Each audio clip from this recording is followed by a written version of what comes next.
A very good morning to all of you, my dear students.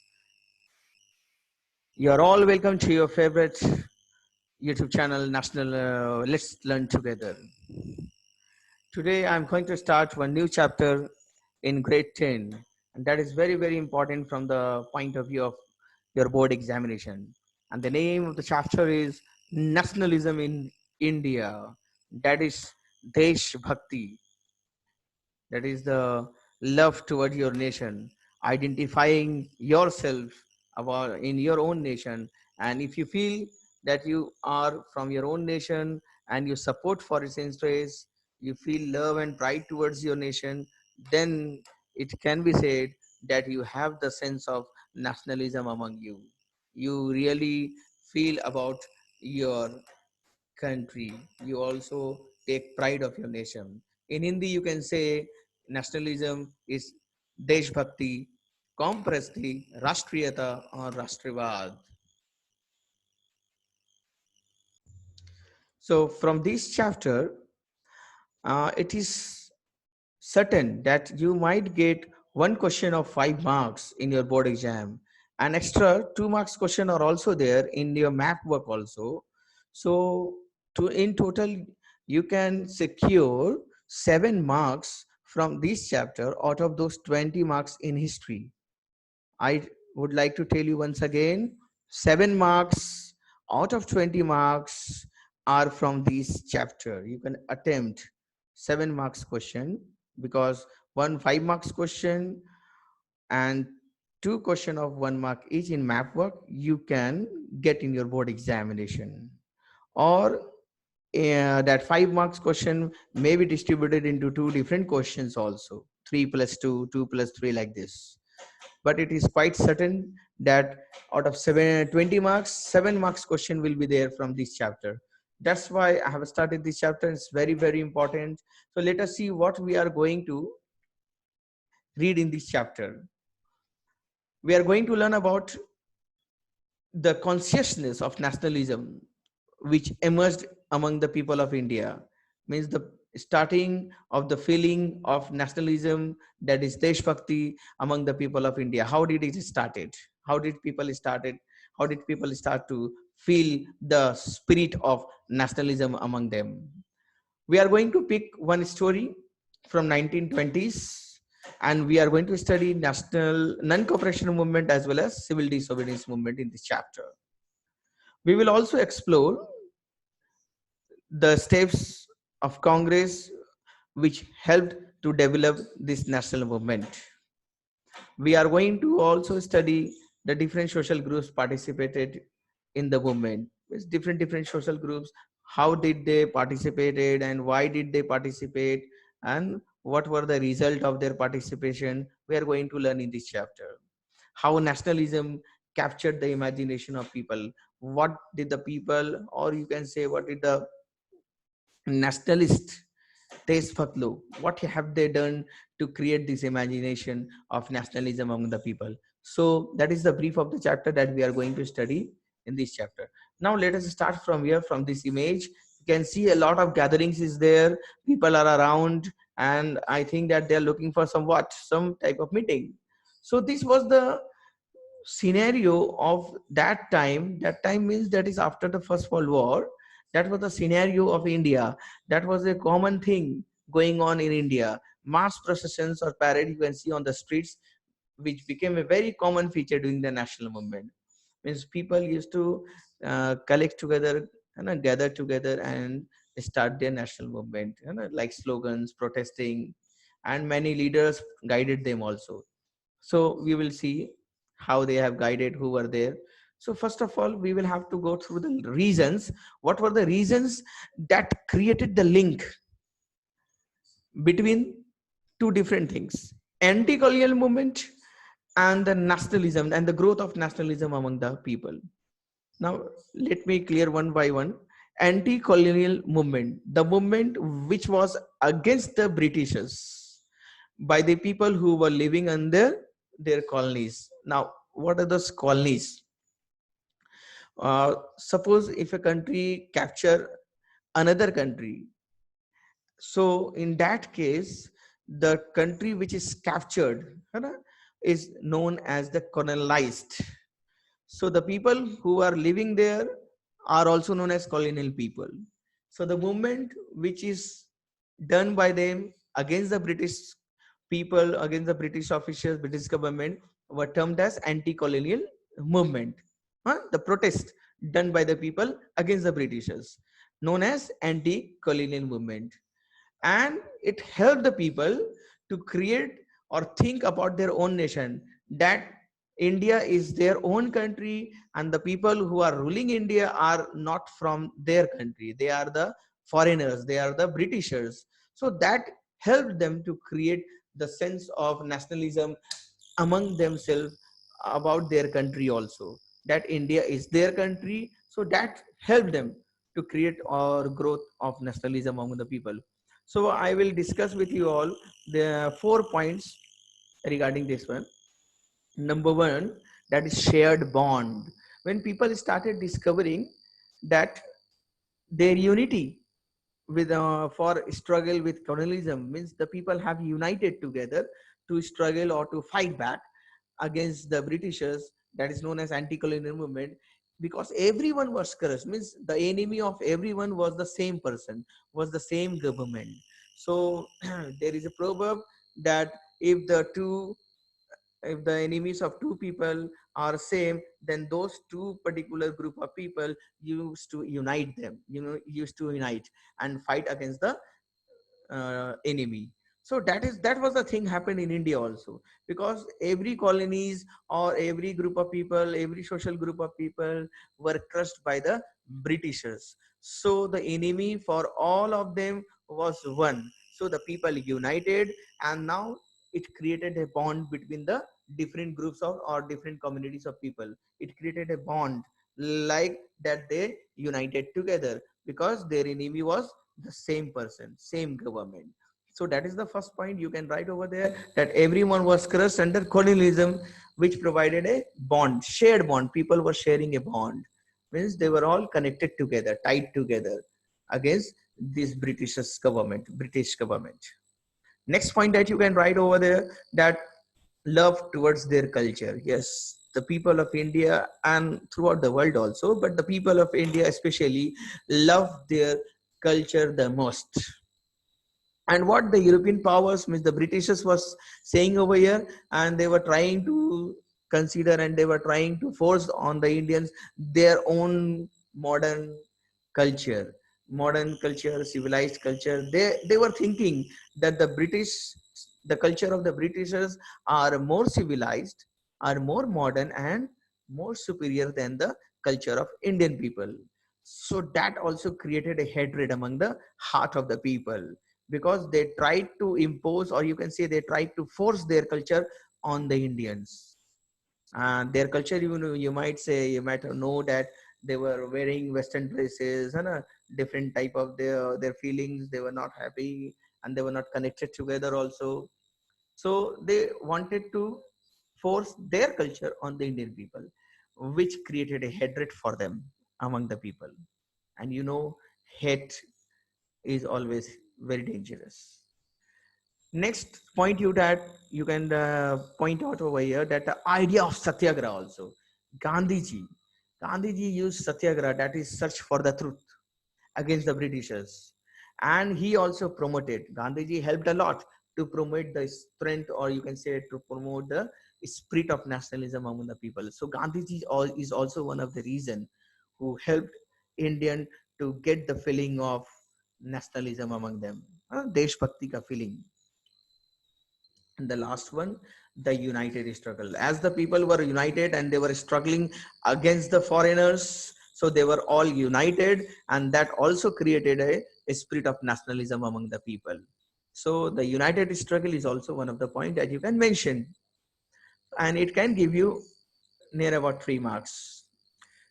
Now we will have to see what happened during the First World War and the after First World War that occurred between 1914 and 1918. In the years, you can see 1919, that is after the First World War, the national movement in India, the national movement against the Britishers, to get rid of the Britishers, the movement to get rid of the Britishers were very, very high in India. It was just increasing, and it was developing new modes of struggle. People were developing new type of new method of fight back. Someone was doing satyagraha, following the path of non-violence, and some group were following the path of violence, and other different groups were following different type of methods to get rid of the Britishers. And India was widely affected due to First World War, because Britain also took part in First World War, and we all know that India was under the control of the British government. So indirectly, India was also included or connected with the First World War. And we all know that war comes, and a lot of losses, a lot of expenditure also come with war. So there was a great effect in India also due to this First World War.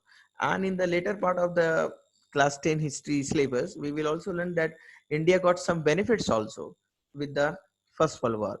But in this chapter, we will have to see that how the First World War created or helped in the growth of national movement in India. And in that question, you can face that question, and you can write over here that first point that you can write, mention defense expenditure. If you are attacking someone, then also you need to have a lot of expenditure you will have. Otherwise you are defending also, then again you will need a lot of amount to defend yourself also. So First World War was creating a source of a lot of huge increase in defense expenditure, and which was financed by India through war loans. The British government were taking loans, and they have increased taxes also. And you know, the people who are paying taxes, they used to tell you, they will tell you that how much that the burden is on their shoulder. So the British government increased taxes to meet the expenses of the war, and they also introduced custom duties. Custom duties was raised by them, and even income tax was also introduced to meet the expenditure of First World War. Second point what that you can write, that is increasing price during the years of war, that is 1914 to 1918, and even after that the prices of the articles, food items increase. Increase means what? Almost doubled between this 1913 to 1918, which led to what? Extreme hardship to the common people, for the common people, because they were not able to buy things from the money that they were having, because the price of the articles of the food items have increased, and not only increased, it almost doubled. That is also one of the point which was creating hatred for the Britishers, and which was helping in the growth of nationalist nationalism, feeling of nationalism among the people, because they were all saying, and they were feeling that one, that these all these are happening, increase in price, expense, defense expenditure is only because of the British government over here. That's why it helped them. These particular things helped the people to have a sense of national movement or nationalism among them. Another most important that created a lot of hatred among the people, that was forced recruitment. The British officers were taking or forcibly asking the people of the villagers especially, to supply soldiers. Means they were directly appointing them in their troops, either by hook or by crook, whether they want or not, they will have to become the soldier. But nowadays, if you want to get recruited in army, then a lot of procedures is followed, and you will have to give written exam, you will have to qualify for the test also, a lot of things happen. You do not get such a recruitment directly. But in those time, at those time, the British government were forcibly giving the appointment letter, you can say, or asking them to supply soldier or become soldier for their army. And that forced recruitment also caused widespread anger. People were very, very angry. And means if you want to become a soldier, then it is okay. But if you don't want, And if someone is forcing you to become the soldier and take the gun and start fighting and get and take your life at risk, then it will create what hatred among you and against that particular group of people or the government. So that is also one of the reason that people were very were very hatred, were very annoyed with the British government. Another reason that acted as a salt on the wound in 1918 and 1921, crops also failed in many parts of India, which also resulted in shortage of food. And if you know that if there is a shortage of food, then there will be high demand. There will be high demand of food, and if there is a shortage of food also at the same time, then what will happen? The demand will rise as well as the price will also rise. So that is also created. That is also one of the reason which helped in the growth of national movement in India, because people were holding responsible the British government. People were holding British government responsible for all these things. And the last reason, that is the spread of disease also. In after the First World War, according to the census of 1921, during those years, 12 to 13 million people died in India because of the food shortage and because of the epidemic, a lot of diseases that was there. So you can see 12 to 13 million people. It means 1.2 crore to 1.3 crore people were died, and they were killed. You can say they lost their life because of these two reasons: epidemic, number of diseases, and famine, that is food shortage in India also. So all these reasons created a lot of hatred for the British government among the people of India. And what in turn they were feeling that it is their country. The people of India were feeling that it is their country, and the people who are ruling their country are foreigners and they should leave our country. That started creating the feeling of nationalism among the people, है ना? देशभक्ति का भावना लोगों के अंदर जागना शुरू हो गया because of these reasons. Now let us move ahead to our next topic, that is the idea of satyagraha. Mahatma Gandhi. है ना? First of all, let us go through with the meaning of this word satyagraha. Satyagraha has been made up of two words. First, that is satya. It means what? Satya means satya. That is, it means truth. And graha means that is you are holding firmly to the truth. Means you are not living or you are not changing your mind from the truth. Means you are strictly firm with your truth. That is satyagraha, holding firmly to the truth. Mahatma Gandhi returned in India in the year January 1915 from South Africa. He went there to study law, and after coming to India from Africa in January 1915, he started showing people a new way of protesting. He guided the people that how should they protest, and how he guided. Let us see. He introduced the idea of satyagraha, which is exactly what is it? It is a method of was mass agitation, that is andolan. Satyagraha is a what? It is a method of doing andolan, that is doing protest, where people fight for the truth.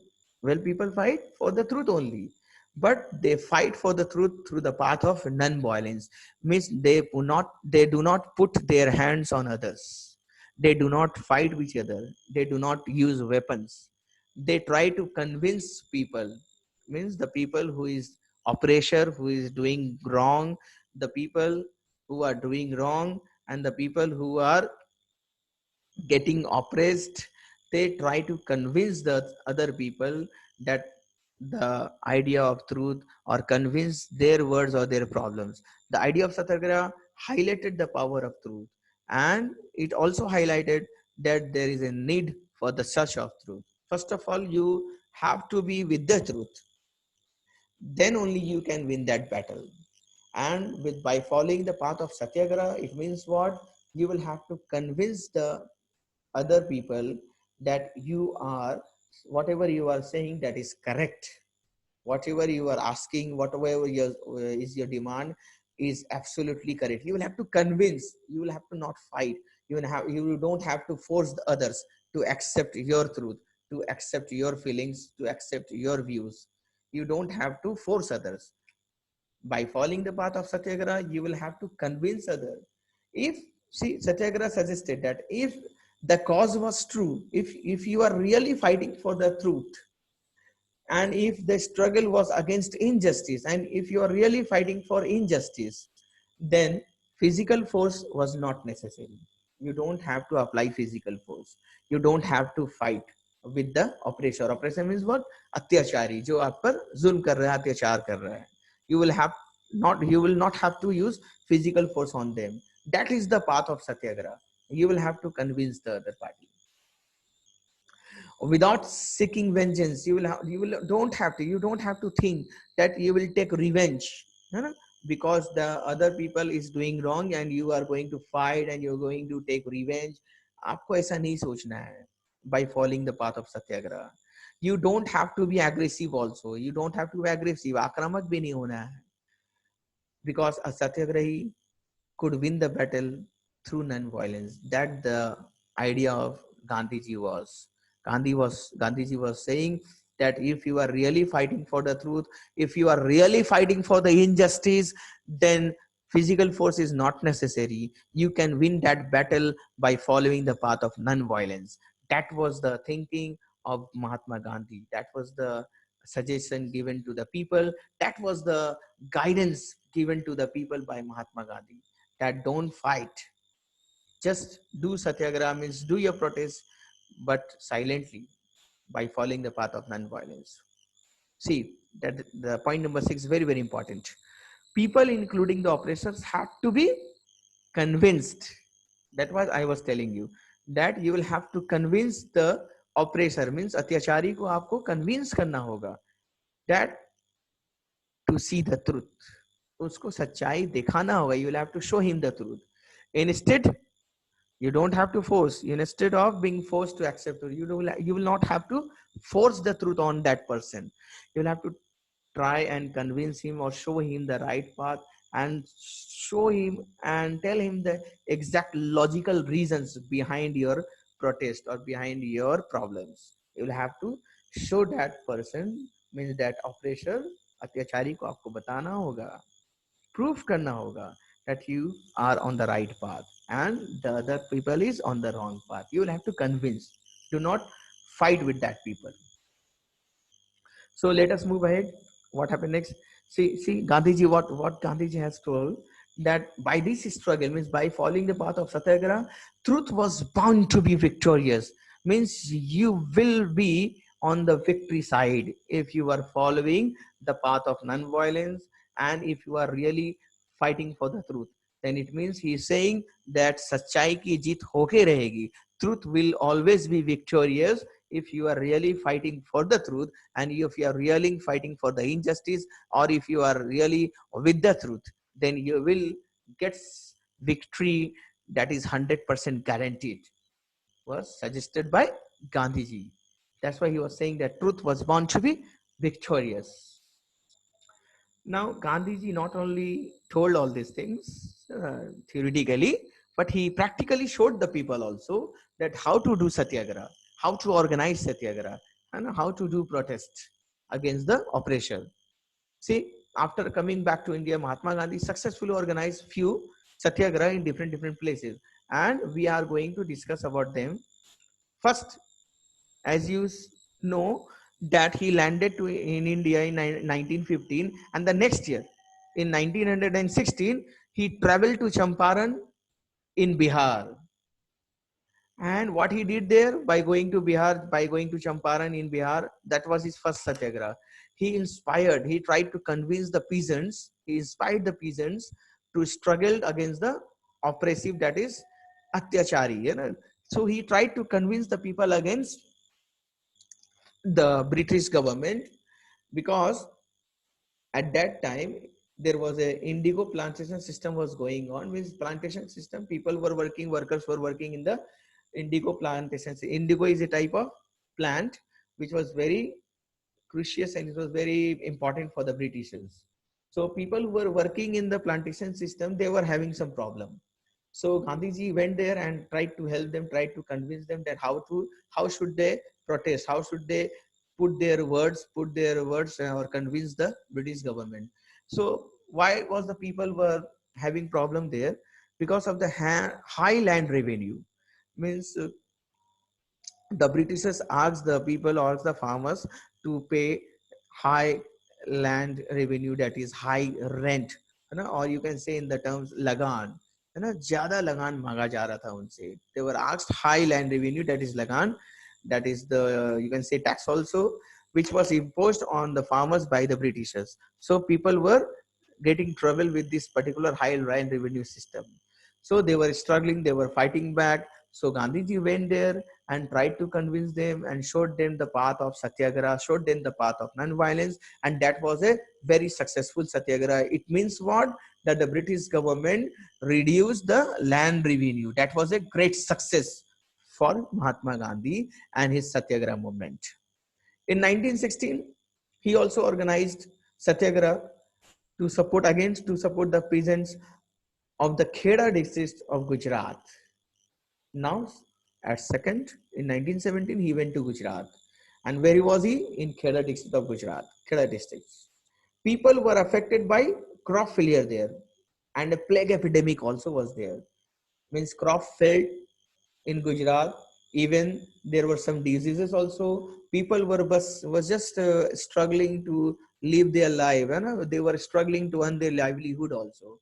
So they were not able to pay the revenue, that is lagan, to the British government, and they were demanding that their revenue collection should be given relaxation. Means they were saying that they will pay the revenue later on, but not in this year, that is not in the years 1917, because their crops have failed. So they were also struggling or fighting with the Britishers. Gandhiji went there, showed them the path of satyagraha, and showed them how to protest by following the path of non-violence. And that was also a great success, a successful satyagraha. It means what? British government also heard the demand, and they accepted that okay, revenue will be realized or will be collected next year. That was also a great achievement for Gandhiji. Next year, 1918, so he was doing satyagraha after satyagraha every year, 1916, 1917, 1918, you can see.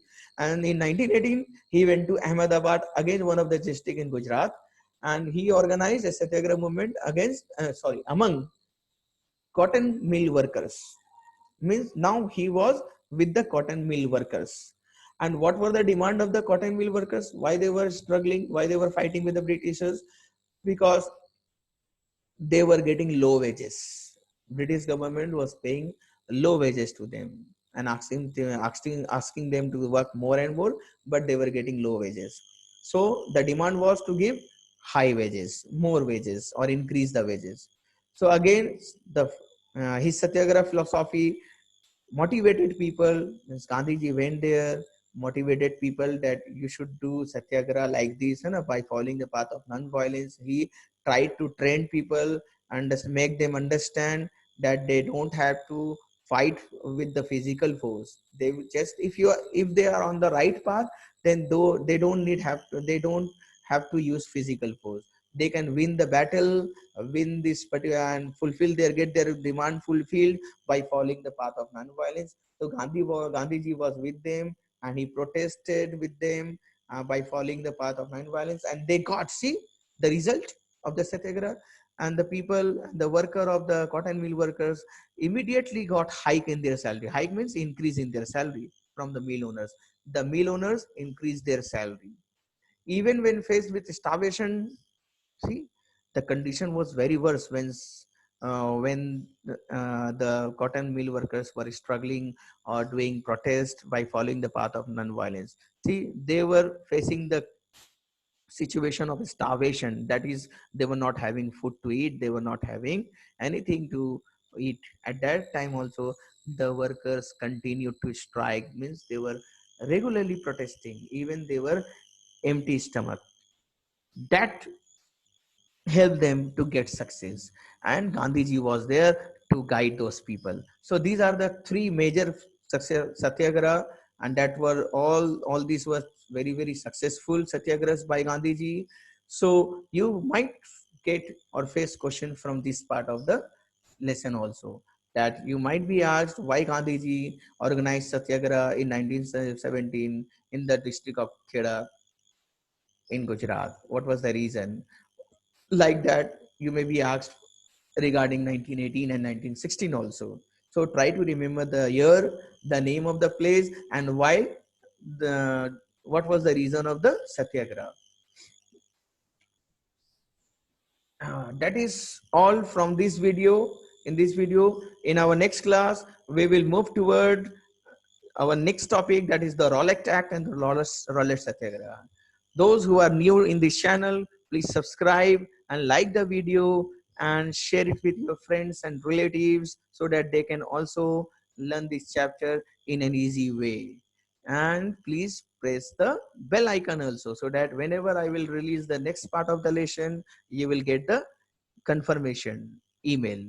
That's all. Stay safe. Thank you all. Bye bye. Take care.